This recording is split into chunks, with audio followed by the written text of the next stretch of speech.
Ijtimoiy tarmoqlarda ota 2 yoshli farzandi va sobiq ayolini pichoqlagani haqidagi xabarlar tarqaldi. Xo'sh, voqea qanday yuz bergan? Ma'lumotlarga ko'ra, Farg'ona viloyatining O'zbekiston tumanida yashovchi ayol va erkak oila qurib, bir muddat yashagan. Biroq ularning o'zaro munosabatlari uyg'un bo'lmaganligi sabab, joriy yilning may oylarida ayol 2 nafar farzandini olib, o'zining ota hovlisi O'zbekiston tumanidagi Qulbeka mahalla fuqarolar yig'ini hududiga ko'chib o'tgan. Shu davrda u voyaga yetmagan 2 nafar farzandi uchun aliment undirish maqsadida belgilangan tartibda sudga murojaat qilgan.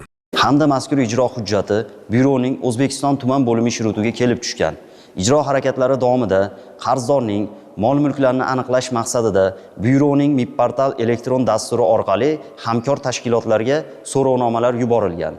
Olingan ma'lumotlarga asosan qarzdorning nomida mol-mulklar mavjudligi aniqlanmagan. Farzandining moddiy ta'minotidan bo'yin tovlagan ota ma'muriy qamoq jazosini o'tab chiqqanidan keyin ham zimmasidagi mas'uliyatni bajarishni istamaydi. Aniqrog'i, muhim ish topa olmagan. Qarzdorlik miqdori esa 10 million so'mdan oshib ketgan. 2025-yil 3-noyabr kuni soat taxminan 18 larda O'zbekiston tumanidagi Nursoq mahallasida yashovchi erkak sobiq turmush o'rtog'i farzandlari bilan istiqomat qilib kelayotgan qaynotasining xonadoniga boradi. Shu yerda er-xotin o'rtasida janjal kelib chiqadi. Jahlga berilgan erkak oshxona pichog'ini olib dastlab ayolini pichoqlaydi. So'ngra 2 yoshli qizini qo'lini mutlaq kesib tashlaydi. Shundan so'ng voqea joyidan erkak qochib ketadi.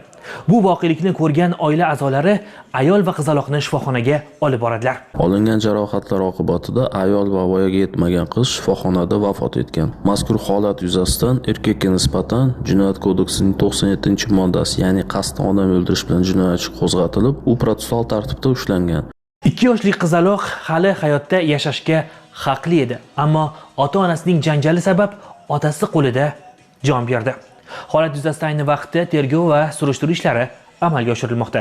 Ahror Ziyodov, Safar Ismoilov, Zamon informatsion tahliliy dastur uchun Farg'onadan.